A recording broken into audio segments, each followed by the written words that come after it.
On today's episode of Locked On Mets, we are continuing my series of the top 10 biggest disappointments of the 2021 season with number 2, the entire Mets offense. You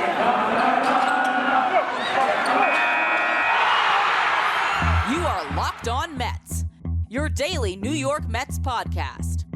Part of the Locked On Podcast Network, your team every day.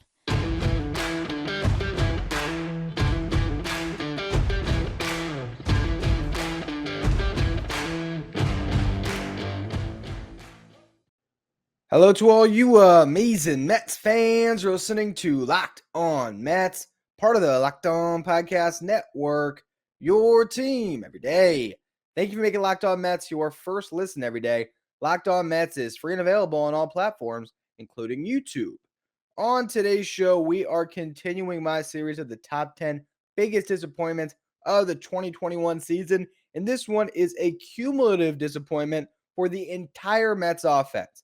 Going into this year, we expected the Mets would have maybe multiple offensive all-stars, and they did not have one, and top to bottom, the entire lineup disappointed for the most part outside of a few standout performers. On today's show in the first segment, I want to talk about what we thought the Mets were going to do offensively this season and where they came up short. In the second segment, I want to compare this Mets team to a team of the past who was known for a terrible offense and show you how surprising it is that this current Mets team was actually worse than that former Mets team. And then in the final segment, I want to talk about what the Mets can do moving forward to correct their offensive woes heading into next season. Before we get to any of that, though, I'm your host, Ryan Finkelstein. If you want to find any of my work, follow me on Twitter at FinkelsteinRyan. You can also find some of my writing about the Mets at justbaseball.com. Now, if we're just to go through my top 10 list of the biggest disappointments of the 2021 season, you're going to see a lot of guys on here because they did not contribute offensively the way we expected.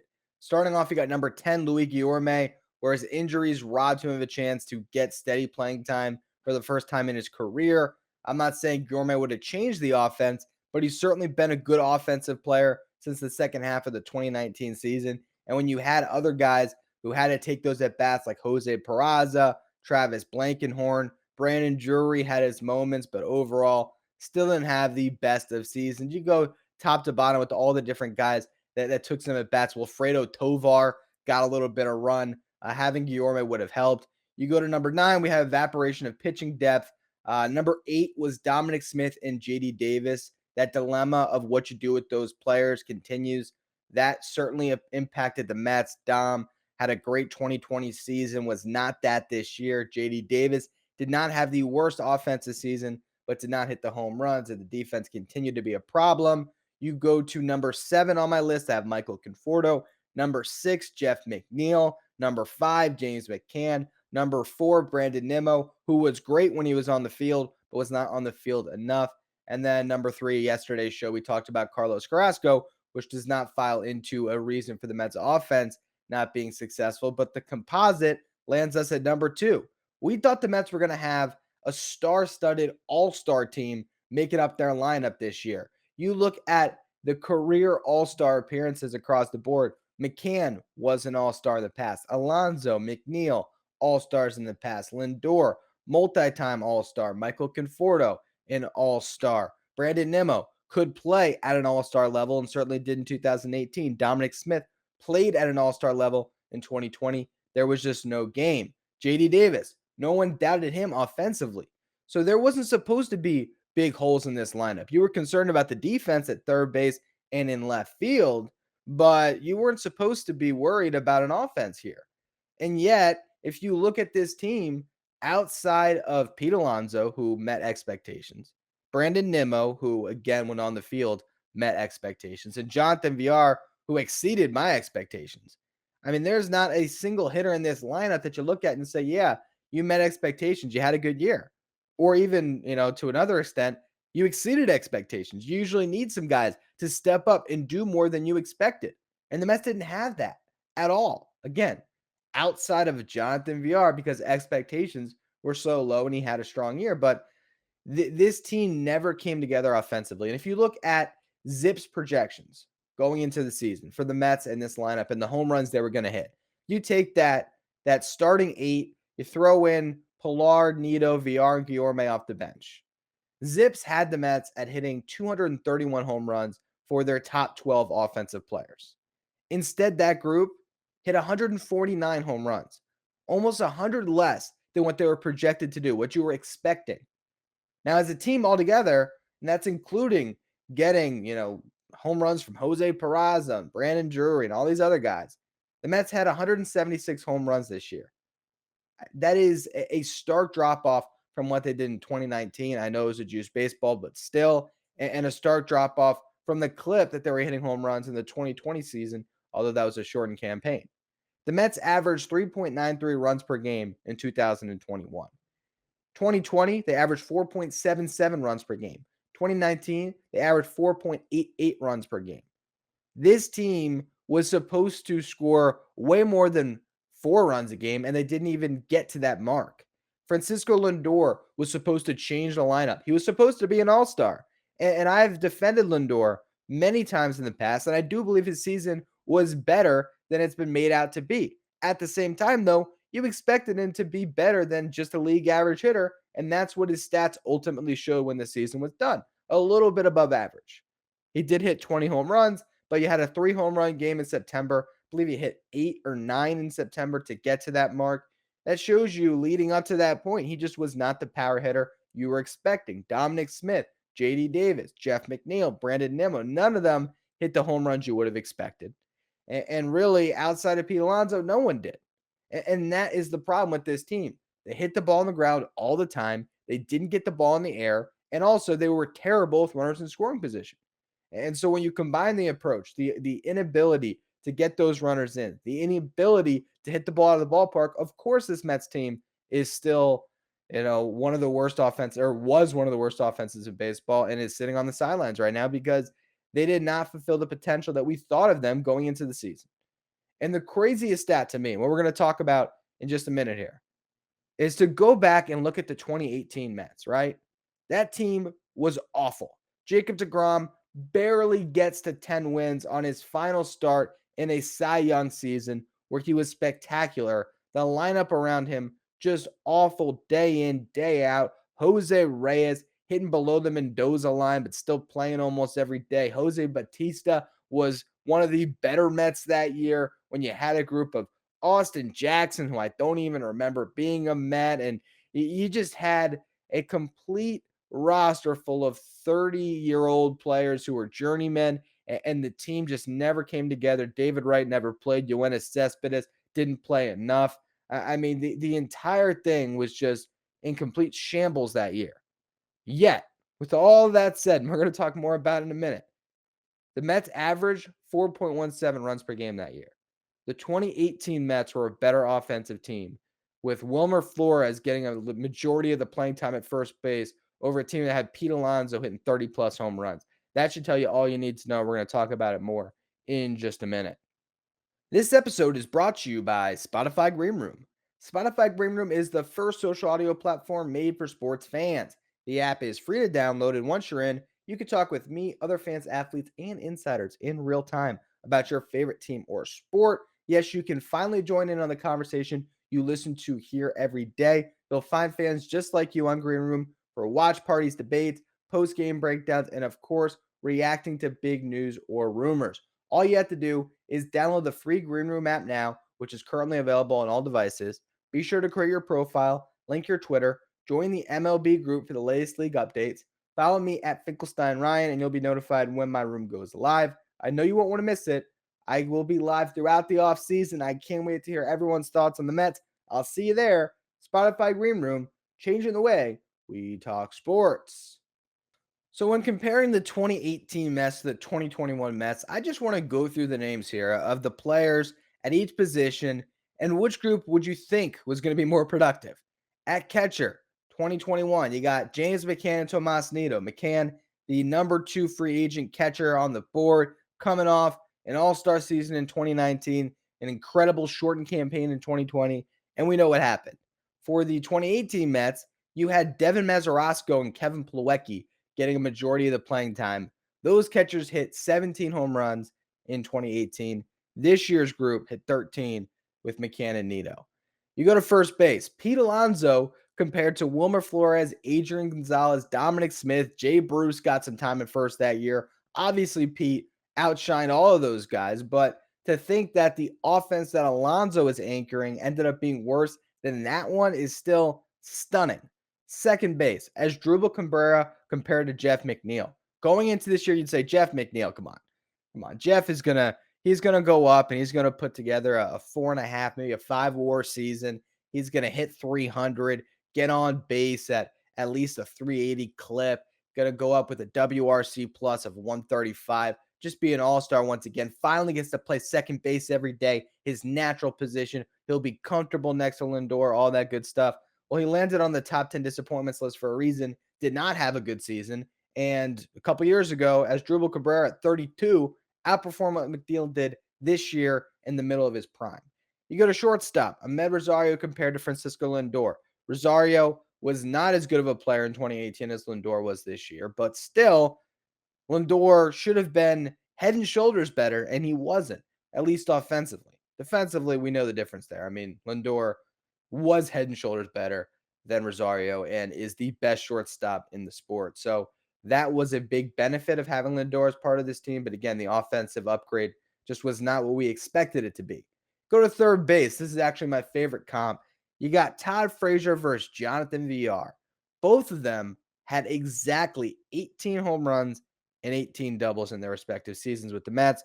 VR had a better year if you look at the advanced metrics, yet Todd Frazier had 59 RBIs in 2018. VR, even with 18 home runs and 18 doubles, only had 42 RBIs. That just tells you the offense around these guys in their respective seasons. Even in a year where the Mets were terrible offensively, Frazier had more ducks in the pond for his home runs. He was able to get at least close to 60 RBIs with 59, whereas VR couldn't even crack 50 with 18 home runs, which is almost a riddle how that happened. You go to the outfield and you see some of the same names with Conforto and Nimmo being part of both teams. And in a lot of respects, they had better seasons in 2018 than they did this year. And that is a big reason for the Mets struggles this year. Nimmo, it was just he played 140 games that year. He was probably more productive this year under limited playing time. Was definitely a better defensive outfielder. But again, the injuries. You go to Conforto, and he was way better in 2018. And then you look at some of the other ancillary parts, whether it was Jose Batista, Jay Bruce, as I said, Austin Jackson. I mean, that team shouldn't have been better than the offense that Dominic Smith put up or Jeff McNeil put up at the end of the season in the outfield. But here we are. That's what just happened. And so you look at all of it and you try to understand why this team was so bad. And it comes down to a pretty obvious stat here. The Mets just continued time and again to kill worms and drill the ball into the ground. And you look at where they ranked among all teams in baseball, their weighted runs created plus, which again is an advanced metric that measures hitters based on a league average of 100. As a team, the Mets WRC plus was 96, which is 16th in baseball. Their BABIP, which is batting average on balls put in play, was 291. That was also 16th in baseball. Their on-base percentage of 314 was 17th in baseball. Their walk rate of 8.5% was 18th in baseball. Their K rate of 23.8 was 20th in baseball. So they were right in the middle for most of these metrics, yet their offense produced at a rate that made them a top 5 worst offense in baseball. And why was that? You go to the power. Isolated power, ISO, at 152. That was the 25th mark in baseball. Their slugging percentage of 390, also the 25th mark in baseball. They just did not hit the ball with any power, and that was a big reason why they struggled. You see the teams who are thriving right now in the playoffs. The Red Sox, the Astros, the Dodgers, even the Braves. These are teams who get air under the ball and hit home runs. That is the way you win in 2021, and the Mets did not do that. What I want to do, though, is talk about where they came up short in that department this year and what they can do to change that moving forward. We'll get to that in just a minute. Built Bar is the best tasting protein bar ever. Did you know there's so many delicious flavors of Built Bar that there really is something for everyone, whether you want the coconut bar, cherry barcia, raspberry, mint brownie, double chocolate, salted caramel, strawberry, orange, or my personal favorite, cookies and cream. If you haven't tried all the flavors, you can get a mixed box where you'll get 2 of each, and you can see which ones you like best. These really are protein bars that taste like candy bars. They come covered in 100% chocolate. They're soft, they're easy to chew, and they're healthy. Built bars come low in calories, low in sugar, but they're high in protein and high in fiber. If you want to try Built Bar today, go to builtbar.com, use the promo code LOCK15, and you'll get 15% off your next order. Again, that's promo code LOCK15 for 15% off at builtbar.com. All eyes are on the gridiron as teams are back for the start of another football season. And as always, BetOnline is your number one spot for all the pro and college football action this season. With the new updated site and interface, there's even more odds, props, and contests available at betonline.ag, which continues to be your number one source for everything football. Head to the website or use your mobile device to sign up today and receive your 100% welcome bonus. That's double your initial deposit just for signing up by using the promo code NFL100. From football, basketball, boxing, baseball, right to your favorite Vegas casino games. Don't wait to take advantage of all the amazing offers available for the 2021 season. BetOnline is the fastest and easiest way to bet on all of your favorite sports. BetOnline, your online sportsbook experts. So Jared Diamond of the Wall Street Journal just wrote an article where he was talking about ground ball rate and how that translated to playoff teams and their success offensively this past season. He went through the numbers, and the teams with the lowest ground ball rates are the teams that have been the most successful.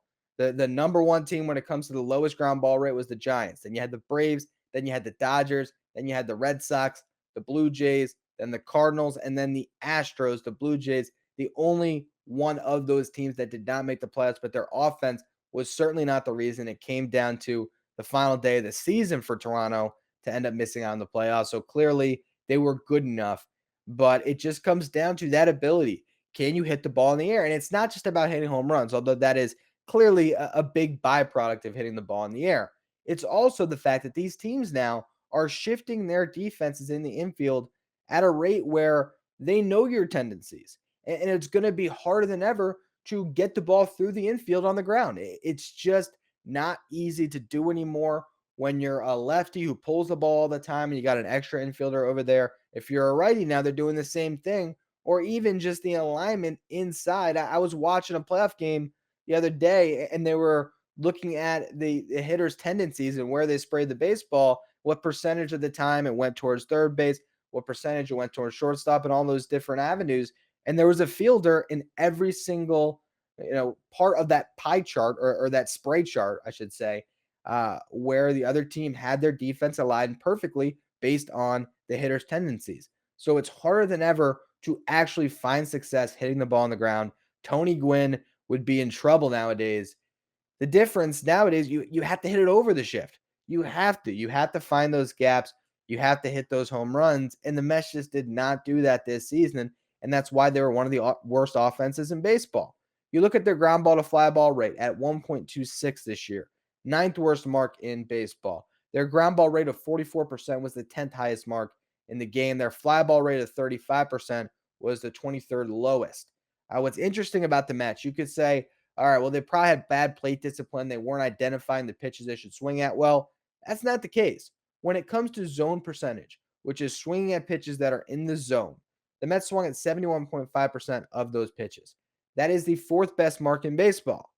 Here is where you get to that drop off, though. Their zone contact percentage of 84.1% ranked 18th.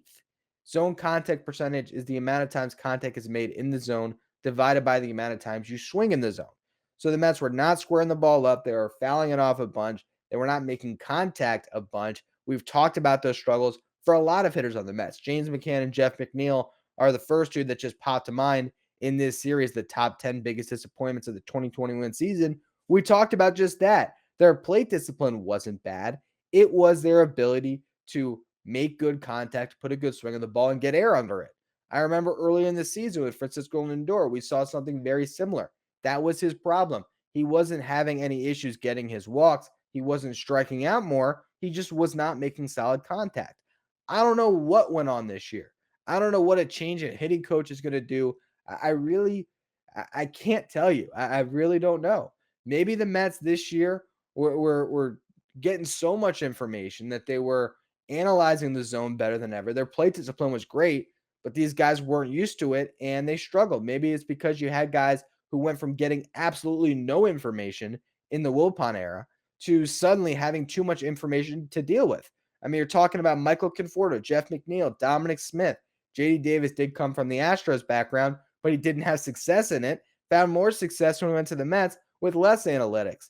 I wonder if that is the case here, that this was a team that needed some time to adjust the analytics. And maybe next year, now that they have a full season under their belt dealing with this, you can see bounce backs from Jeff McNeil and Dominic Smith and some of these guys who maybe are more comfortable processing that information and implementing it. I don't know. That's something that you have to consider. But when it comes to this team and you're looking at what can change, they're going to need a lot of guys to bounce back. I've been talking about this on the show recently. You can't expect the Mets to completely overhaul and flip their roster in one offseason. They're going to have to bank on this team being successful, and they're going to have to bank on running it back to a certain extent. These guys have to be better because you're not going to do anything at the catcher position. I really don't think so. With Alvarez on a fast track to the majors, with James McCann and the contract he got, which is immovable right now.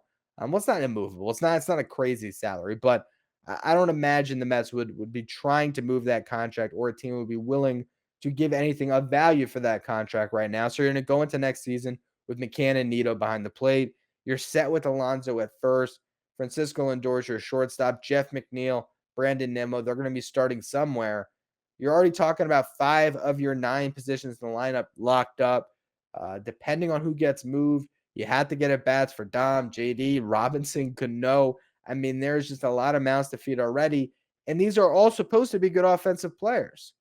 The question is going to be, how do you align them defensively? And which 1 or 2 bats can you add to this lineup? They're going to make the biggest difference. Is it Starling Marte? Is it bringing back Javi Baez? Is it going all in on a Carlos Correa? Is it trying to pry Chris Bryant from San Francisco? There's a lot of big names out there, not to mention you could hit the trade market, call up Cleveland again, say, hey, why don't we get Jose Ramirez off your hands because he's going to start to make a ton of money. He's about to be a free agent.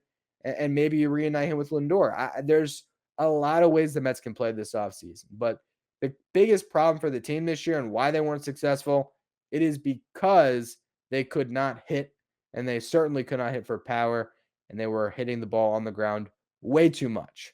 That's going to be all, though, for today's edition of Locked On Mets. And considering how bad this offense was, you're asking, how is it not the number one disappointment from the 2021 season?